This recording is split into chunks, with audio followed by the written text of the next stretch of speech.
Nadia had always been drawn to Joshua from the moment they met. He was not only attractive, but also genuine and kind-hearted. With him, she felt she could be herself without pretense. Unlike her friends who believed that capturing a man's attention required manipulation and deceit, Nadia preferred authenticity. She despised the idea of compromising her individuality for gifts, fancy dinners, or luxurious vacations. She believed that someday she would meet a man who would accept her with all her flaws, creative crises, and complex personality. When Joshua entered her life, Nadia knew he was the one she had been waiting for. He embraced her quirks, enjoyed the unusual music she composed, and admired her vibrant hair, and even the eccentric tattoo she had on her leg, which he also got to match hers. They complemented each other perfectly, and it wasn't long before they decided to live together. Neither of them had their own place, so Joshua suggested they move into one of the rooms in his mother's spacious 4-bedroom apartment. However, Maeve, Joshua's mother, was vehemently opposed to the idea. She saw Nadia, an orphan from a small town, as a freeloader, trying to secure housing no matter what. "Who do you think you're bringing here?" Maeve shouted. "Mark my words, this crazy girl will drive us out and take the apartment for herself. Look at her hair and that tattoo. She might even be an ex-convict." "Mum, what are you saying?" Joshua retorted. "Nadia is a wonderful person, and I have the same tattoo. We got them together." "I knew it. It's all her bad influence," Maeve exclaimed, her prejudices clouding her judgment. Despite Maeve's resistance, Joshua and Nadia remained steadfast in their love and commitment to each other. "Mum, enough. I can't listen to this any more," Joshua declared, getting out of the apartment. "If you don't want her here, fine, but I won't stay either. We'll find our own place, and you can live here alone." Maeve continued to shout after him, convinced that Nadia had manipulated her son. Blinded by hatred and a desire for revenge, she couldn't see past her prejudices. Meanwhile, Joshua and Nadia rented a modest 1-bedroom apartment on the outskirts of the city and found happiness in their newfound independence. Soon, Nadia discovered she was pregnant, and Joshua, overjoyed, proposed to her. Their wedding was small, with only close friends in attendance, as Maeve, still holding on to her resentment, chose not to participate in this absurd event from her point of view. The first ultrasound revealed that Nadia was expecting twins. The news was both exhilarating and overwhelming. The newlyweds wondered how they would manage with 2 babies, but were determined to face the challenge together. Nadia was thrilled at the prospect of motherhood, eager to provide her children with the love and stability she never had. Joshua supported her in every way he could, understanding the unique struggles she faced. When the twins were born, Joshua took on a second job, driving a taxi in the evenings, while Nadia cared for the 2 infants alone. As the babies grew, so did the challenges, and Joshua saw no other option but to turn to his mother for help once more, hoping that time had softened her heart. Nadia was sceptical about the idea, and her doubts were confirmed when Joshua returned from his visit to his mother. The conversation was brief and unpleasant. Joshua explained their desperate situation, but Maeve remained unmoved. "You made your choice to live with her and left me," Maeve said coldly. "Deal with it yourself. She will never set foot in my home, and neither will her children. The matter is closed." "Fine, I understand," Joshua replied. "But know this, you will never see me again either. You no longer have a son." Tragically, those were the last words Maeve heard from her son. Months later, Joshua died in a car accident after falling asleep at the wheel from exhaustion. Nadia was devastated. With Joshua gone, she faced an uncertain future with 2 young children and barely enough money to survive. In desperation, she turned to her mother-in-law for help, but was met with hatred and malice. Maeve blamed Nadia for Josh's death and offered no support, leaving Nadia to fend for herself and her children alone. "This is all your fault for my son's death. First you lured him away from home, and then you had a bunch of kids, forcing him to work day and night." Maeve accused her daughter-in-law, her voice laced with bitterness. "Get out of here and never come back." Nadia walked home, tears streaming down her face. Her mother-in-law's words, always harsh and unjust, had struck a painful chord. She felt a mix of pain and resentment, but deep down she wondered if Maeve was partly right. The guilt gnawed at her, and she couldn't help but feel responsible for the tragic turn of events. Unexpectedly, Nadia noticed a group of teenagers assaulting an elderly man. She called for help, and when several men responded, she rushed to aid the old man. "Why did they do this to you?" she asked, helping the elderly man to his feet. "They were drunk, arguing loudly and smashing bottles. I told them to stop and they got angry and did this," the man explained, his voice weak. The man looked unwell, so Nadia accompanied him to the hospital. On the way, they talked. It turned out that Mr. Brown was lonely. His only daughter had passed away many years ago, and he struggled to manage everything alone. He had a weak heart and leg problems, and needed support. "So, Nadia, let's help each other out. I often don't have the strength to go to the store, and I have to ask my neighbours for help. Move in with me, help me when I need it, and I'll look after your children." Nadia gladly agreed to move in with her children. Mr. Brown, though often felt ill, did his best to support her. The little ones, Ellie and Brandon, adored the old man, and he treated them like his own grandchildren. A year passed and the children grew a bit older. Nadia managed to enroll them in kindergarten and found a job. However, Mr. Brown's health worsened, and he rarely left his bed. One day, feeling particularly unwell, he mustered all his strength to wait for Nadia. He desperately needed to share a secret he had kept for decades, but she wasn't home yet. Mr. Brown felt his end was near and worried he wouldn't have the chance to say goodbye to those who had become his true family and brightened his lonely life. Nadia returned from work exhausted and upset. The day had been rough, and she had even been reprimanded by her boss.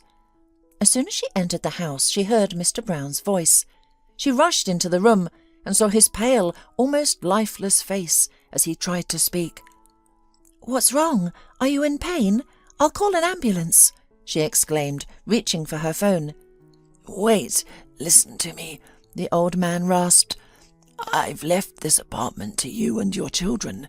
You're the owner now, and there's something else," he began. But before he could finish, he groaned, shuddered, and fell silent forever. Nadia was left in shock, holding on to Mr. Brown's final words. The apartment was now hers, a testament to the old man's gratitude and love for the family that had brought light into his final days. Though his secret remained unrevealed, his generosity ensured that Nadia and her children would have a secure home, a sanctuary filled with the memories of their shared journey. Nadia grieved deeply for Mr. Brown. He had appeared in her life at the most difficult moment, becoming a father figure to her and a grandfather to her children. Even after his death, he continued to support her, as she was now the owner of his apartment and no longer had to worry about where to live with her children.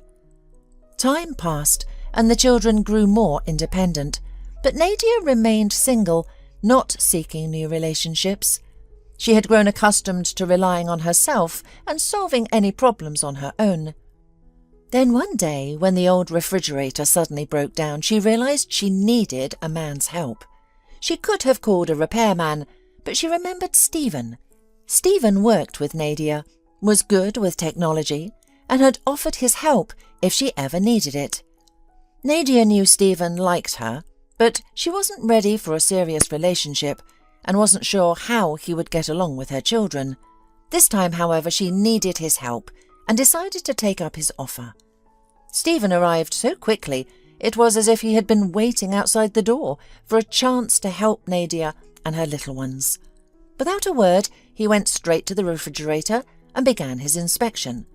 He struggled to move it away from the wall and remove the back panel, then paused in surprise. "Nadia, you have a very strange refrigerator." "It's just old. I inherited it. What's wrong with it? Do I need to buy a new one?" Nadia asked in despair. "No, it's not that. Come and see for yourself." Nadia approached and peered behind the back wall of the refrigerator, and her eyes widened in astonishment. Hidden there was a genuine treasure, money and a few gold ingots. Stephen, gazing at the discovery in amazement, tried to ask Nadia where such wealth had come from, but she herself barely understood what had happened. Then she remembered that before his death, Mr. Brown had tried to tell her something, probably about this very treasure, but hadn't managed to. "I wonder where an ordinary elderly man got so much gold," Stephen mused. "Judging by this apartment, he didn't live in luxury." "I don't know," Nadia shrugged. "I only lived with him for a year, but he did tell me that he once worked in the gold mines, though I didn't pay much attention to it at the time." After some time, from that incident, Nadia, tired of being alone, decided to let a man into her life and build a strong family. And of course there was no better candidate than the hard-working and always helpful Stephen. Most importantly, he easily found common ground with her children. The little ones were drawn to him, and Nadia had no doubts left. Mr. Brown's inheritance proved very useful for the young family.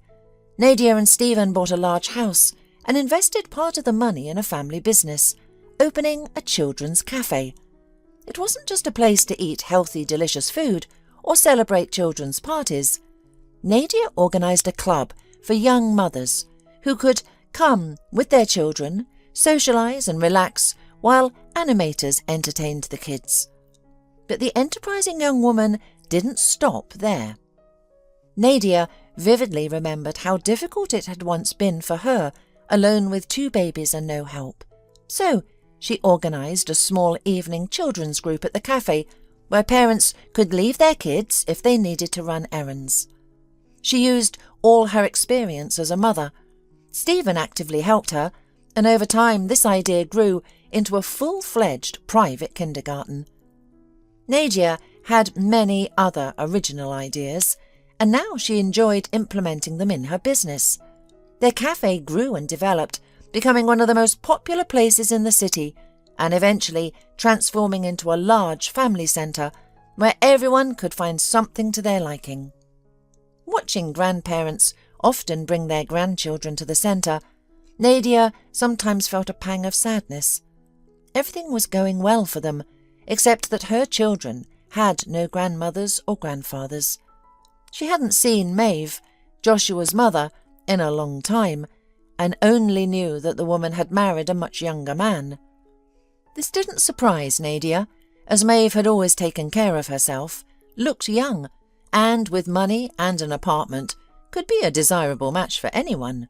Nadia was taken aback when she accidentally encountered her former mother-in-law on the street.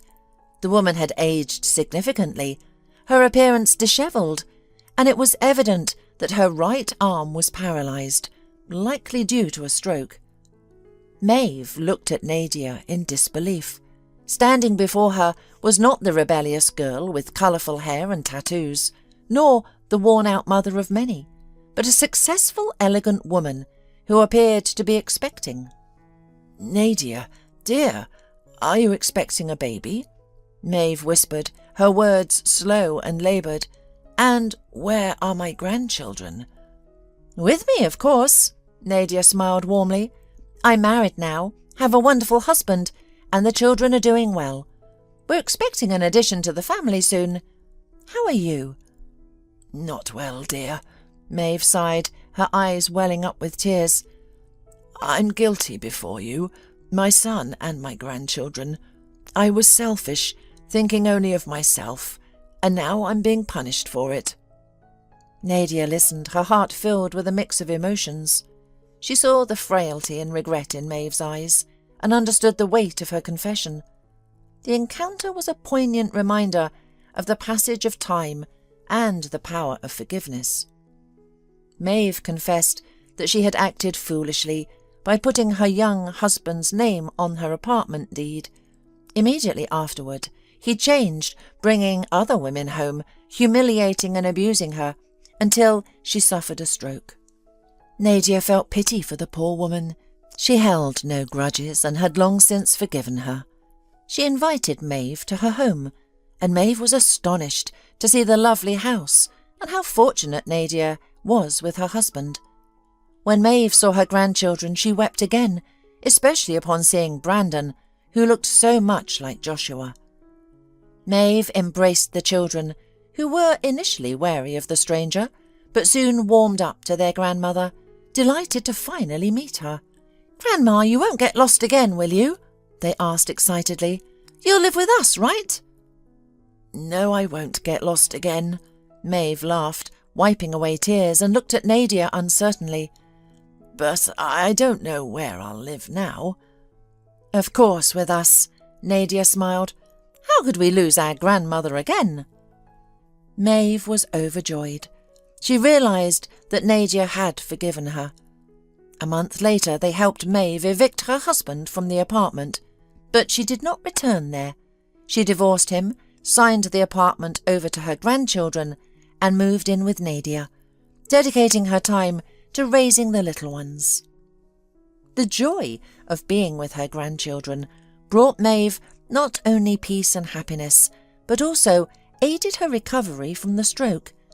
Most importantly, Maeve understood how unfair she had been to Nadia, and though the past could not be changed, she was determined to live in the present, cherishing every moment spent with her loved ones.